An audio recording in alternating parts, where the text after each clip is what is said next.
மழை வேண்டி அல்லாஹ்விடத்தில் இந்த துஆவை நாம் அதிகமாக செய்ய வேண்டும். மழை இல்லாத போது, வெயில் அதிகமாக இருக்கும் பொழுது இந்த துஆவை நாம் அதிகமாக செய்ய வேண்டும். இந்த துஆ ஹதீஸில் பதிவாக இருக்கிறது.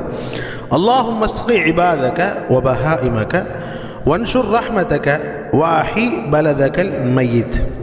அல்லாஹும்ம ஸ்கி இபாதக வ பஹாயிமக வன்ஷுர் ரஹ்மதக வாஹி பலதகல் மையித்.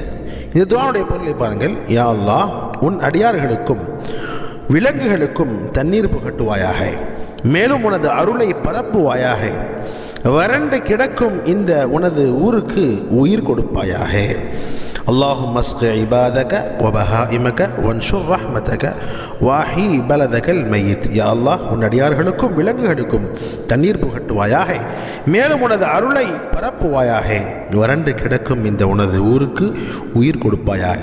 இந்த துஆ அபுதாவுத் என்ற நூலிலே பதிவாக இருக்கிறது. அல்லாஹ் ஜல்ல ஷானஹு தஆலா நம்முடைய ஊர்களுக்கு பலன் தரக்கூடிய மழையை தருவானாக. ஆமீன்.